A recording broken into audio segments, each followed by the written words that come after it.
Hello students, जैसा कि आज आप लोगों का 18 मार्च और यहाँ पर एसएससी सीएचएसएल का कोई भी एग्ज़ाम 18 और 19 मार्च को नहीं है। तो यहाँ पर वो सारे क्वेश्चन करवाने वाले हैं जो कि आपके पिछले शिफ्टों में पूछे गए हैं या आपके आगे आने वाली शिफ्टों में इनसे क्वेश्चन आ सकते हैं। तो चलिए शुरू करते हैं।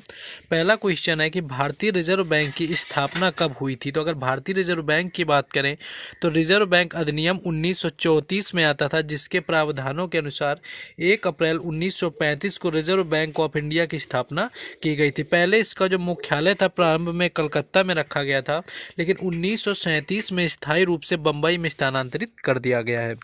नेक्स्ट क्वेश्चन है आगे।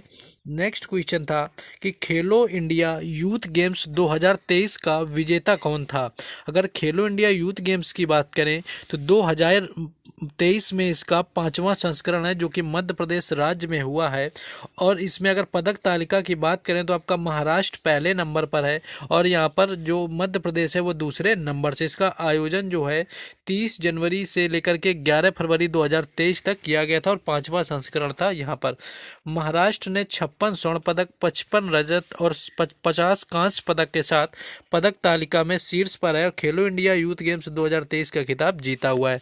पिछले संस्करण यानी जो चौथा हुआ था पंचकुला हरियाणा में, उसमें हरियाणा ने 41 स्वर्ण, 32 रजत और 5 पदक जीत करके इसमें हरियाणा दूसरे स्थान पर रहा हुआ है। और ये पिछला जो संस्करण हुआ था पंचकुला हरियाणा में, उसमें हरियाणा प्रथम स्थान पर रहा हुआ था। नेक्स्ट क्वेश्चन कि उज्जैन किस नदी के किनारे पर बसा हुआ है। तो उज्जैन की बात करें तो उज्जैन भारत के मध्य प्रदेश राज्य का एक प्रमुख शहर है, जो कि क्षिप्रा या शिप्रा नदी के किनारे पर बसा हुआ है। तो उज्जैन ये आपको याद रखना है कि किस नदी के किनारे बसा हुआ है। नेक्स्ट क्वेश्चन था कि विद्युत सेल जो होता है उसमें कितने टर्मिनल होते हैं। तो विद्युत सेल में 2 टर्मिनल होते हैं, एक धन टर्मिनल होता है और एक ऋण टर्मिनल होता है। विद्युत बल्ब में एक फिलामेंट होता है जो कि इन टर्मिनलों से आपका जुड़ा होता है।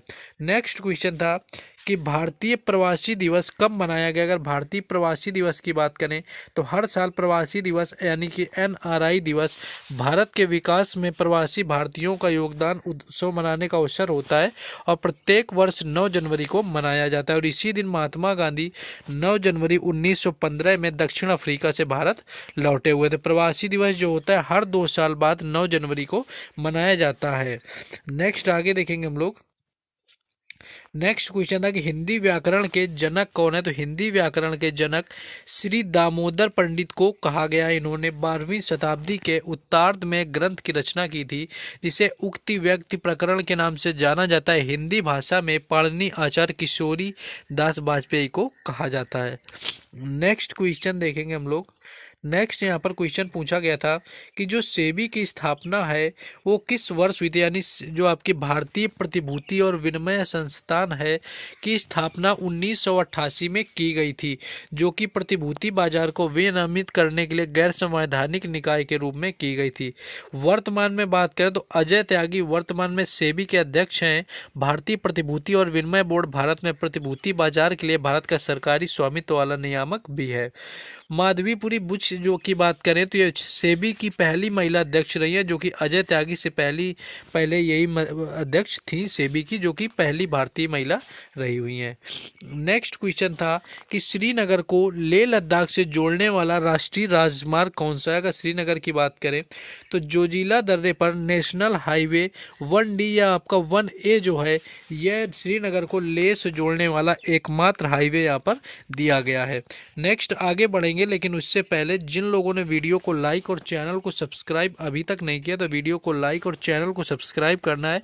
और बाकी हर शिफ्ट का क्वेश्चन लेने के लिए व्हाट्सएप ग्रुप और टेलीग्राम चैनल दोनों का लिंक डिस्क्रिप्शन में दे दिया गया, तो वहाँ से भी जुड़ जाना है। तो क्वेश्चन ये है कि डीआरडीओ की स्थापना किस वर्ष हुई थी। तो डीआरडीओ का गठन 1958 में भारतीय सेना के तत्कालीन पहले से कार्यरत तकनीकी विकास प्रतिष्ठान और रक्षा विकास अनुसंधान के साथ तकनीकी विकास और उत्पादन निदेशालय के सम्मेलन से हुआ था। डीआरडीओ तब से 10 प्रतिष्ठानों या प्रयोगशालाओं वाला एक छोटा सा संगठन रहा हुआ है।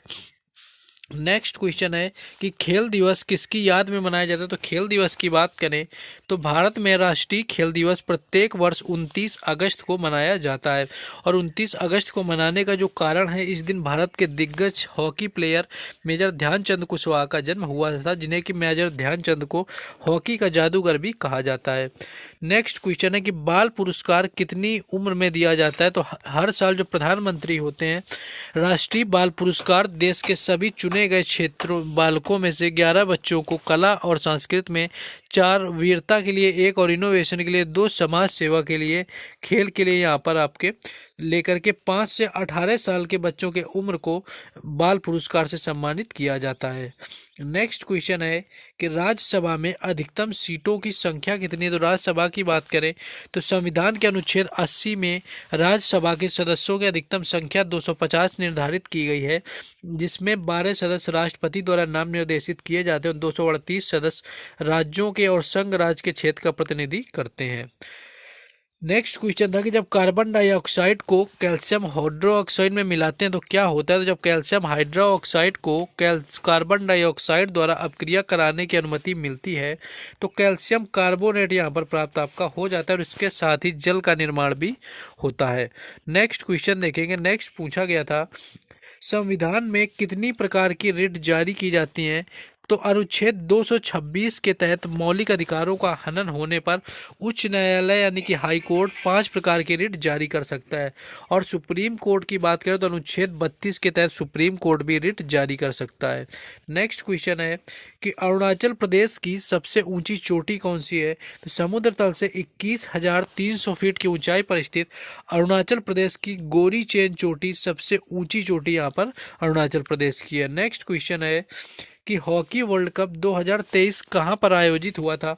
तो भारत के ओडिशा में संपन्न हुए यहाँ हॉकी विश्व कप 2023 के फाइनल में जर्मनी ने पेनल्टी शूटआउट में बेल्जियम को हराया हुआ था। तो 2023 में हॉकी भारत के उड़ीसा राज्य के भुवनेश्वर शहर में हुआ था, जिसमें कि विजेता जर्मनी रही और उप विजेता यहाँ पर बेल्जियम रहा हुआ है। नेक्स्ट क्वेश्चन था कि भारत रत्न प्राप्त करने वाले सबसे पहले खिलाड़ी कौन से हैं? तो सचिन तेंदुलकर यहाँ पर राइट आंसर हो जाएगा, जो कि भारत रत्न प्राप्त करने वाले प्रथम खिलाड़ी बने हुए हैं। नेक्स्ट क्वेश्चन है कि अर्थशास्त्र का जनक किसे कहा जाता है? तो एडम स्मिथ इसका राइट आंसर हो जाएगा, जो कि ब्रिटिश नीतिवेत्ता, दार्शनिक और राजनैतिक अर्थशास्त्री हैं। उन्हें अर्थशास्त्र का पितामह भी कहा जाता है। नेक्स्ट क्वेश्चन है कि पहली बार साहित्य पुरस्कार कब दिया गया?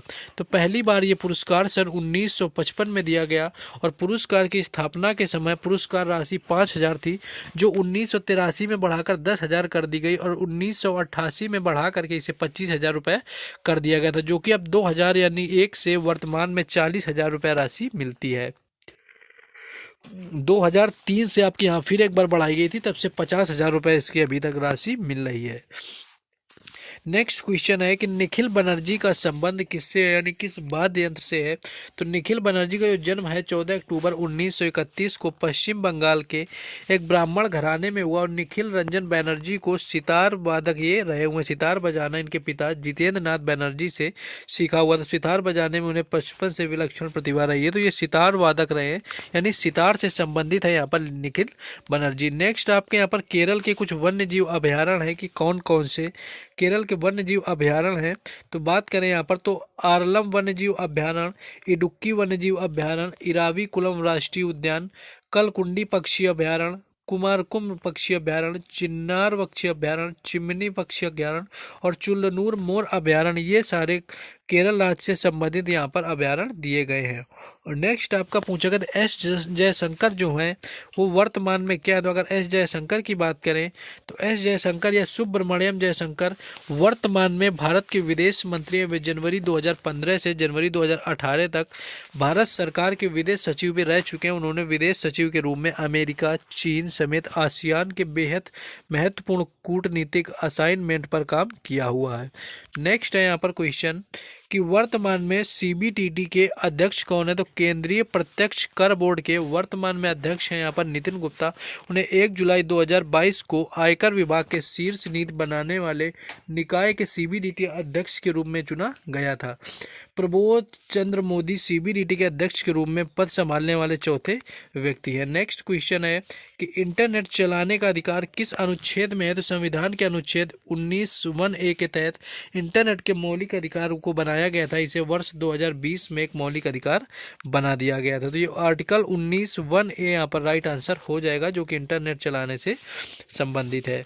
नेक्स्ट क्वेश्चन है कि मानस राष्ट्रीय उद्यान किस राज्य में? तो मानस राष्ट्रीय उद्यान या मानस वन्य जीव अभयारण्य असम भारत में स्थित एक राष्ट्रीय उद्यान है। यह अभयारण्य यूनेस्को द्वारा घोषित किया गया एक प्राकृतिक विश्व धरोहर स्थल है। बाघ के आरक्षित परियोजना, हाथियों के आरक्षित क्षेत्र का आरक्षित जीव मंडल और हिमालय के तलहटी में स्थित एक अभयारण्य भूटान के रॉयल मानस नेशनल पार्क के निकट है। तो ये कुछ क्वेश्चन है जो बताने का प्रयास आपको किया गया है, आगे आने वाली शिफ्टों के लिए महत्वपूर्ण है।